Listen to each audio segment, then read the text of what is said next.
يتزايد عدد المصابين بأمراض القلب والأوعية الدموية في بلادنا.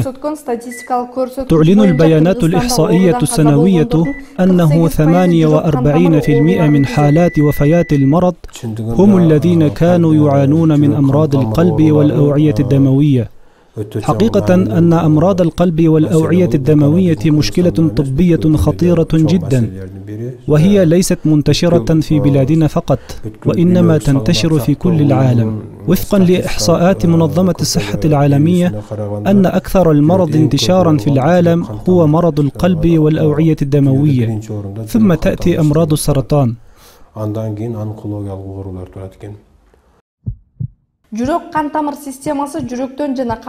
يتكون نظام القلب والأوعية الدموية من القلب والشرايين الدموية.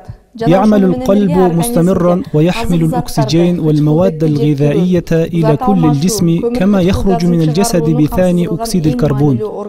يتقن الطبيب هاشم زيناليف علم وظائف القلب من الناحية الجزيئية، وله طريقة خاصة في علاج نظام القلب والشرايين الدموية، وهو عالج بطريقته كثيرا من المرضى الذين عانوا من نفس المرض بنجاح.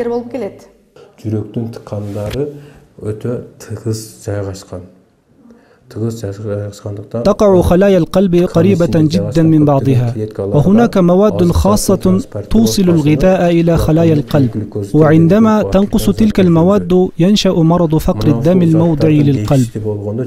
نحن أجرينا عمليات علاجية لسد ذلك العجز، فكانت النتيجة ناجحة. هذا إنجاز كبير بالنسبة لنا من الناحية العلمية.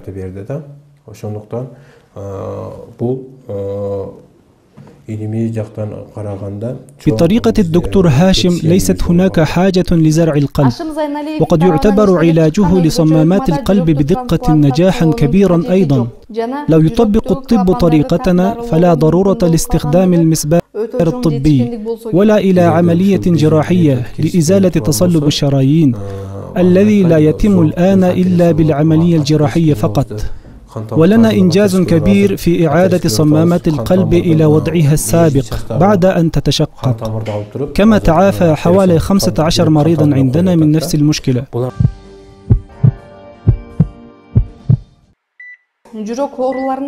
يمكن تجنب أمراض القلب قبل وقوعها، ولذلك يجب على الإنسان مراعاة بعض القواعد.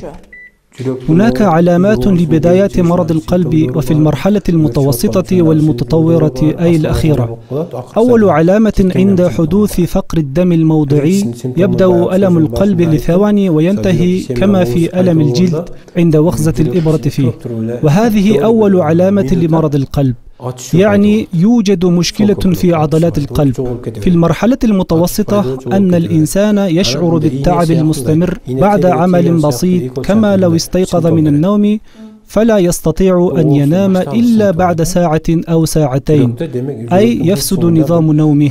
أيضا يصبح سريع الغضب في سلوكه.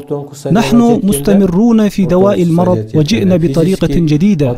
لو نفصل قليلا، أولا نحن لا نستخدم المسبار في علاج القلب، بل نبدأ بعلاج الدم المتخثر قبل كل شيء حتى تنخفض احتمالات تخثره.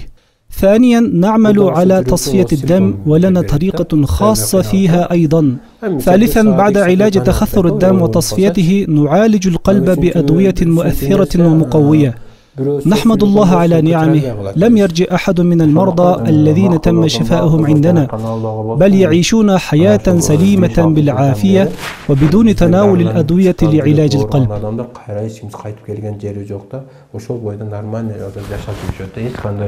жүрөктөгө поддержка колдой турган, кубат бере турган дарылар пайдаланбай элечи.